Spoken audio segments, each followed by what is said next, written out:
Hey there, I'm Griff. I'm outside E3 2019 for PCGamesN. I've just stepped out of the PC gaming show. There was a load of stuff revealed. There was world premieres, there was, new gameplay trailers and stuff, but I'm going to boil that down to the 5 biggest PC games you need to know about. Let's have a look.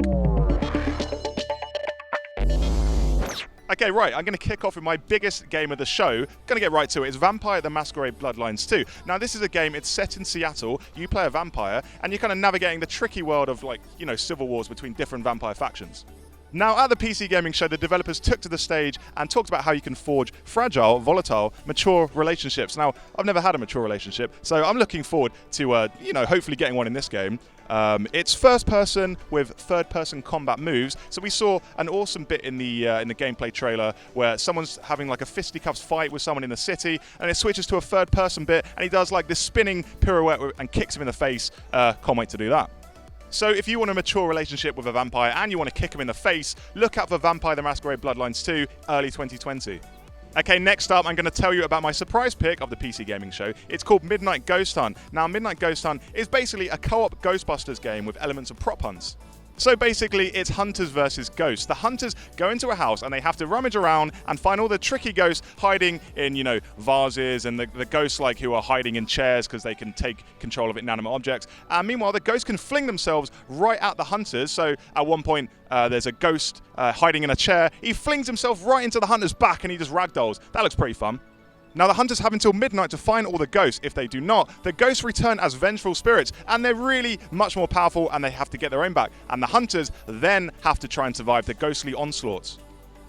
Now, if a bit of ghostly hide-and-seek sounds like something you'll be into, you can go to the website right now, sign up for the alpha, which launches a bit later on in the year. Anything could have a ghost in it. What about this microphone?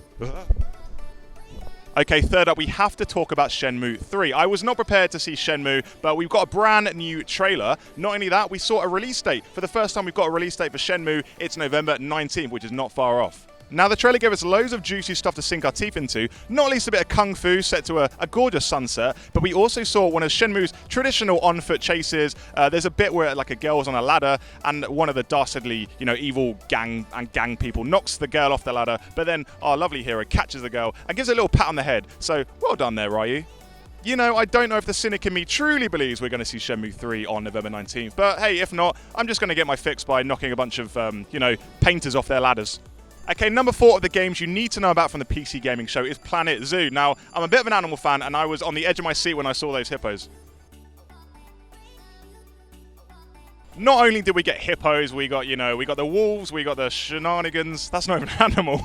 Not only did we get hippos, we also got the wolves, we got some cool little monkeys, we got giraffes. So there's loads of animals, and I think the developers Frontier are actually releasing and unveiling new animals as we go. So maybe they even create their own, who knows? Now, what you need to take away from Planet Zoo is that the developers really are focusing on having a positive zoo experience. We're going to have a lot of conservation efforts. We're going to have a healthy enclosures, loads of roaming space, maybe a little straw bed for your lions, they deserve it. So yeah, take away from that, we're going to have a positive zoo experience. I've said that twice now. I really mean it. November 5th is your release date for Planet Zoo. Bears. There's bears in it as well. Cut to the bears. And finally, we saw Baldurs Gate 3. Now, this is the return of the series. We haven't seen it for 19 years. I was that big then. I wouldn't even fit in frame. Baldurs Gate 3, of course, a classic RPG. This time, it's being helmed by Larian. Larian, who do the Divinity Original Sin series.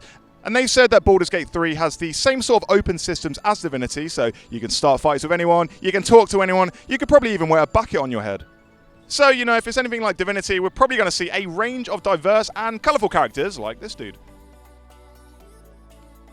Now there's no release date for Baldurs Gate 3. They said it's done when it's done. Frankly, that's not good enough. I want it right now. Rush it. Now. So those were the 5 biggest games from the PC Gaming Show. I'm dripping with sweat. I don't know if that's because of the heat or if I'm just, really excited about video games. Anyway, subscribe to PCGamesN for more daily E3 2019 videos. Drop a like on the video if you liked it. And thank you so much for watching. We'll see you very soon.